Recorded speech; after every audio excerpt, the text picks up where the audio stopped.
pemerintah daerah itu bisa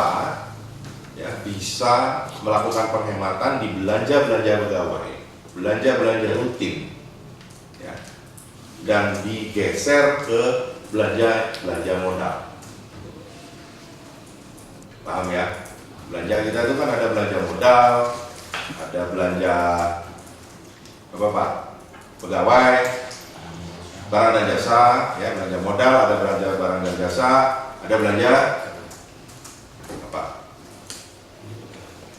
Yang aja teman. Jangan diam aja dong, ayo live ya. Belanja modal, belanja barang dan jasa, dan belanja pegawai itu. Nah ini yang dua ini diupayakan dengan perubahan OPD, organisasi perangkat daerah, itu akan diperkecil sedemikian rupa.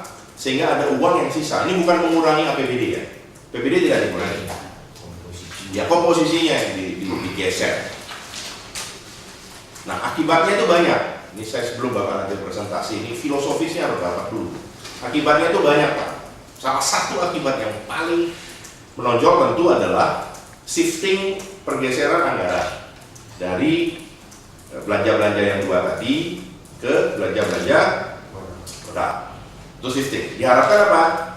Ya, banyak perputaran uang di sana, infrastruktur jalan dan seterusnya itu nggak usah kita bilang ya. Hal yang kedua yang paling pasti adalah karena ini akan dihemat melalui restrukturisasi organisasi perangkat daerah, ya, itu akan banyak jabatan yang akan, atau sederhananya bahasa birokrasinya lah ya, itu akan banyak nanti penggabungan SKPD, perampingan SKPD.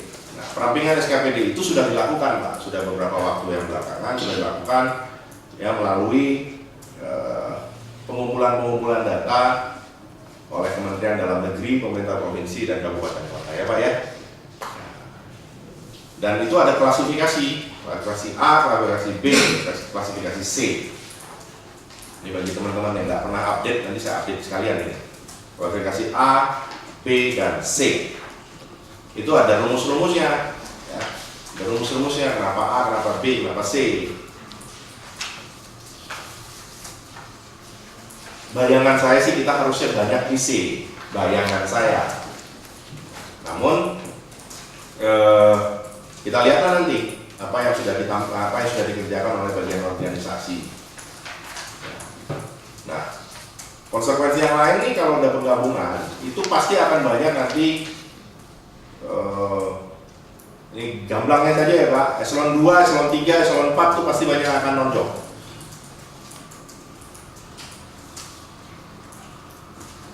Jadi tunjangan kinerja, gaji dan lain sebagainya itu akan hilang, ya, akan hilang.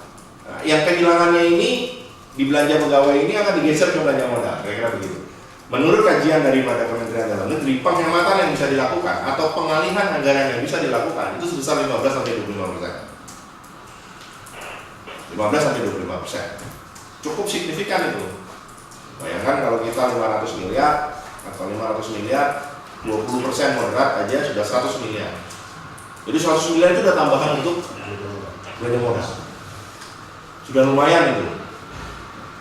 Nah, udah lumayan besar. Oleh karena itu, inilah yang ditargetkan oleh pemerintah pusat, Pak Jokowi, kepada kita seluruhnya. Nah, petunjuk selanjutnya itu ada di sini, yaitu adalah instruksi Menteri Dalam Negeri. Ya, mungkin kalian nggak pegang yang ini. Instruksi Menteri Dalam Negeri itu menginstruksikan beberapa hal kepada Gubernur, Ketua DPRD, Kota, Provinsi, ya, Bupati, Wali Kota, Ketua DPRD ya, menginstruksikan bahwa selambat-lambatnya penerapan OPD ini, organisasi perangkat daerah atau satuan organisasi apa, TK apa ya, SOTK, itu SOPD Pak, kepanjangan SOTK itu apa? Struktur organisasi tata kerja. Nah, struktur organisasi tata kerja itu sudah sah melalui Perda. Itu selambat-lambatnya bulan November 8 atau November?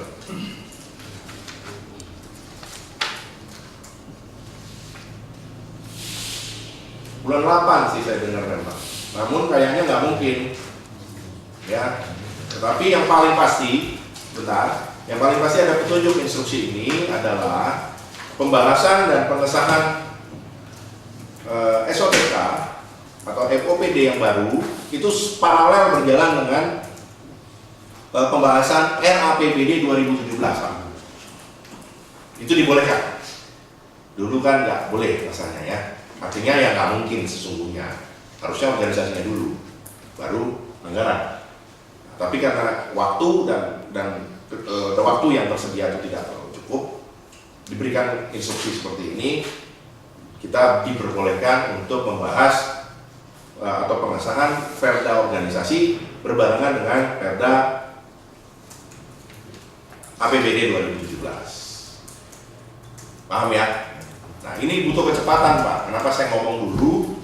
Ini supaya dipahami semuanya. Ini butuh kecepatan. Nah, Bapak-bapak dan Ibu sekalian, para kabak, secara khusus di PKD dan Inspektorat, harusnya ada Bapeda di sini. Tapi Bapeda harus ke DPRD karena mereka terkait dengan RPJMD, tidak mungkin rasanya Bapeda tidak ada.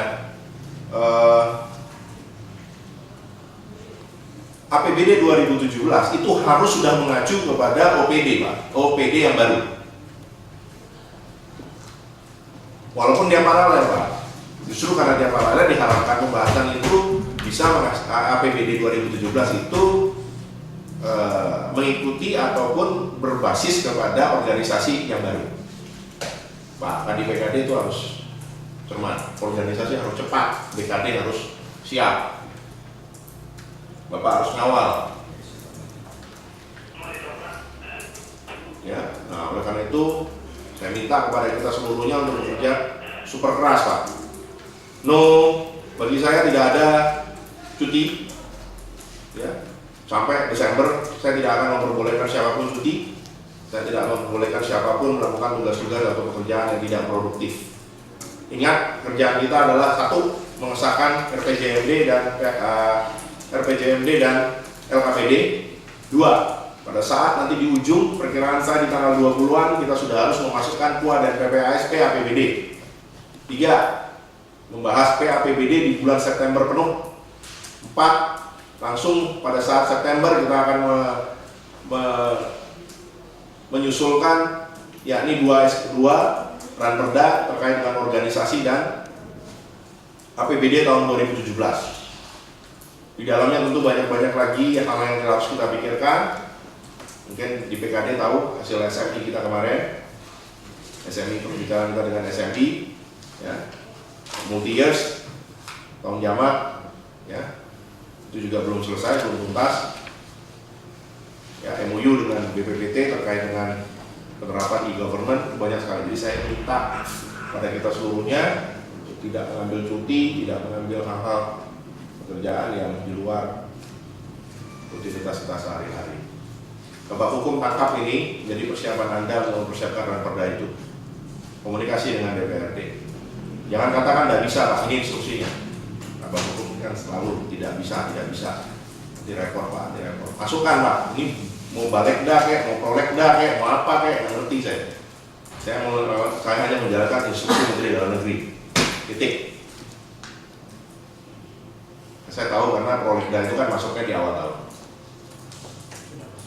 Ya, kalau sudah masuk ya bagus, sudah laksanakan.